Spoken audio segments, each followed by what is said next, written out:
Something that's been bothering me for years. I never understood it. Why this movie, AVP Requiem, the second AVP movie, gets so much shit because it corrected the wrongs of its predecessor. So I want you to hear me out on AVP Requiem.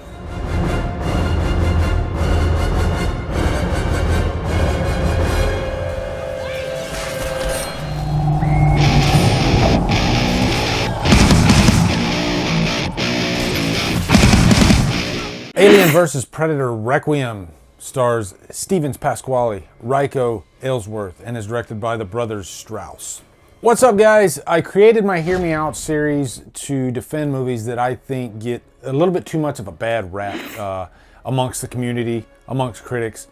And I often love doing these reviews because it gives me a chance to try to bring the audience to the other side, especially when I'm passionate about whatever movie I'm talking about.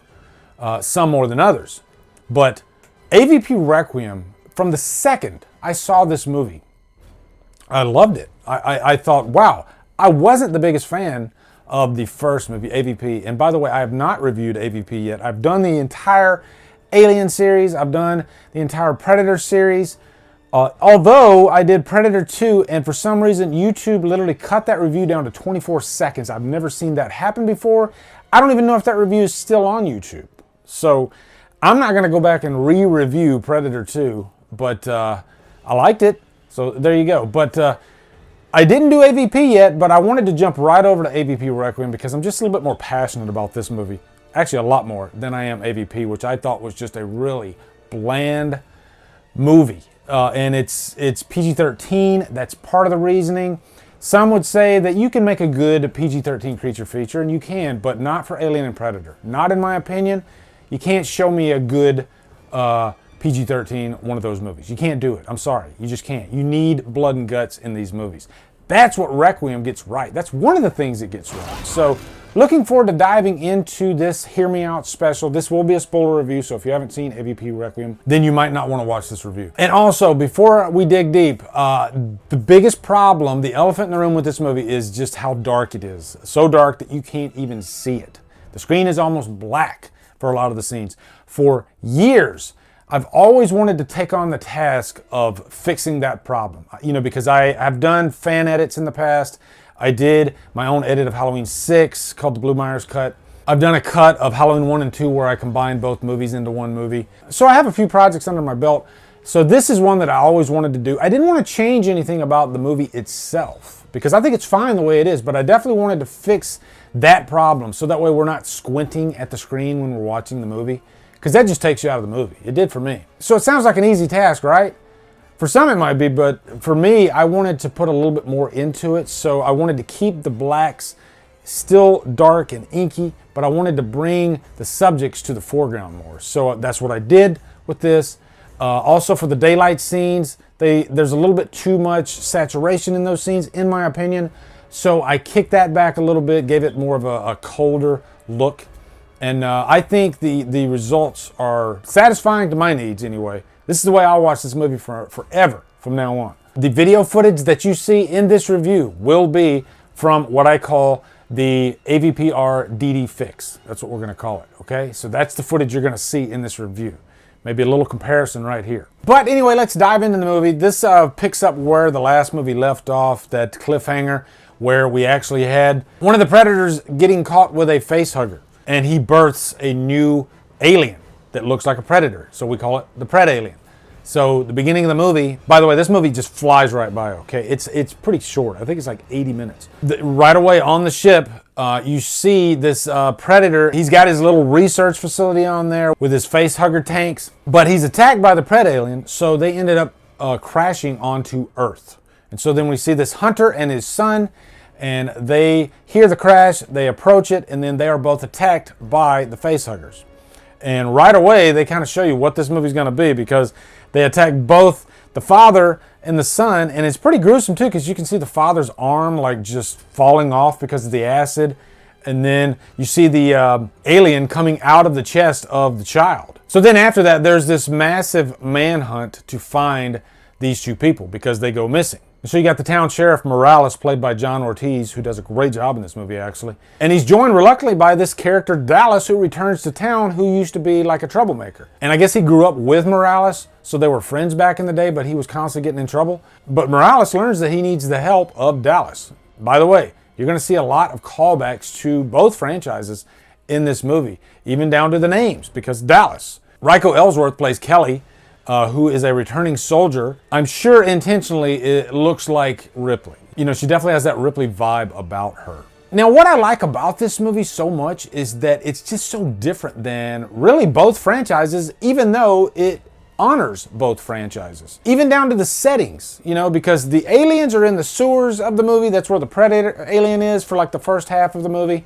But then you have like this jungle setting, you know, where the boy and his father are attacked, and the town is like doing the search to find these two. It's got this like small town environment within.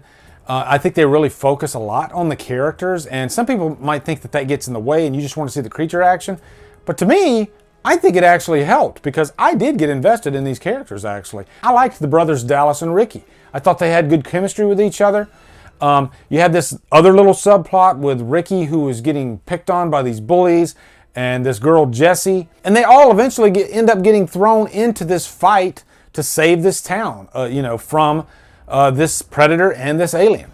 Also, another thing I loved about this movie was that it didn't depend on a team up between a predator and a human like they did in AVP. I thought that was really stupid. Predators don't like humans, okay? They do their own thing, and that's what happens in this movie. The humans are kind of just a byproduct. Really, this is kind of similar to Freddy vs. Jason, and how both those characters, they didn't care about the humans. The humans just kind of maneuvered around them to try to beat them. Same thing goes here. My favorite character of this movie, I haven't talked about yet, is the wolf predator. He gets the distress signal because anytime a predator goes down, you know, one of their kin, they get a signal to come in and help. And so you get this wolf predator that is such a freaking badass in this movie, who comes to Earth and to try to clean up the mess, pretty much, because they don't want to leave behind any sign, you know. It's funny, the wolf, I wonder if he was named after the wolf played by Harvey Keitel from Pulp Fiction, because that's what the wolf does. He cleans up, you know, in both movies. So the wolf comes back, he's got this like blue serum, and if he pours it on, you know, anything, the alien, the predator, it just wipes it from existence. But there's plenty of good alien and predator action in this, thanks to the wolf. I like that the wolf isn't joined by other predators to help him out, you know. The wolf is kind of like the good guy, the Arnold Schwarzenegger in this movie, against the Pred alien, who is the alpha predator. And let me tell you, the wolf, he's not fucking around whatsoever. You know, there's some nice bloody carnage candy in this movie. Some really fun and inventive kills. Like there's this one moment where the character Jessie, she's like running down the hospital, and then the wolf just throws his disc and it, boom, just catches her right against the wall. And that scene is so badass. And that's a good segue into the hard R rating into this movie and how it really pushes the envelope. The last act in this movie takes place in a hospital. You have a pregnant character in this movie earlier that's attacked by the Pred alien, and he turns the babies into aliens. But then later in the hospital, where like the last act of this movie takes place, this is like the really hard horror-edged portion of the movie, and I was kind of shocked to see this. You know, you got this pregnant woman, and the Pred alien basically eats her head and gestates baby aliens into her stomach. It's insane. I remember the first time I saw this, I was just like, wow, they are really going for the jugular with this movie, literally. But this movie just has a lot of really fun scenes in it, you know, and I think part of the problem is it does so much so fast that you really don't catch a breath. Like, this movie is not boring at all. This movie never lets up. Like I said, it feels like it goes too fast, and it feels like it packs a lot in. You got scenes that honor Alien, you know, like in these sewers. You got the aliens attacking these homeless people. And that scene feels a lot like, you know, the scene in the first Alien with Brett, played by Harry Dean Stanton, that iconic scene. But then also honoring Predator, especially like some of the aerial shots going over the woods. You got that famous Alan Silvestri music. I think Alan Silvestri is one of the most underrated freaking composers of the 80s because nobody ever mentions him, but man, he had some really awesome scores back in the 80s, especially for like action movies. You got this great scene at the pool where, you know, there's this fight with the bullies and the brother. And this is the scene, I wouldn't say it feels like a high school scene, but, you know, it's just like the young adult type scene, if you can have a young adult scene in a AVP movie. This is it, but I think it's a great scene, actually, you know, because they're fighting in this pool, and then all of a sudden, a freaking alien jumps in the pool with them. Can you imagine how crazy that would be? It's, you know, it's a big oh shit moment. Maybe oh shit moments part 3 is coming. Who knows? And you got this scene near the end of the movie where they're going into the town because the ultimate end goal in this movie is for the government to completely buttfuck this town of Gunnison. That's crazy. The government doesn't lie to people. They're pretty much going to round everybody up in this one location, and then they're going to let the aliens just have at it. And they're going to nuke them, you know, because the government, they're so invested in the aliens and they want to capitalize on it. I don't know how, but they do. That's a thing that's been in the entire franchise that I always had kind of an issue with. Like, the government is so hell-bent on harnessing this power of the alien, and they just don't know what they're getting themselves into. Same thing here. So if you want to poke at that aspect of the movie, that's really in all the Alien movies. Also, talking about the script in this movie, they definitely had a good time with the characters. There's some lighthearted moments in terms of like just being funny. You know, because when you're dealing with aliens and predators, you might as well have some fun with these creatures, right? Like, there's the one moment where the character Tim, who is the husband of Kelly, who is the soldier that came home, you know, they're having this thing with their daughter because the daughter doesn't want to really bond with the mother because she's been gone. But then, you know, they're working towards that. But then there's this scene in front of the window where the dad, the daughter was like scared because there were monsters. He's like, no, there's no monsters. And then he looks out the window, and sure enough, there's an alien right there at the window, and he jumps through and attacks the dad.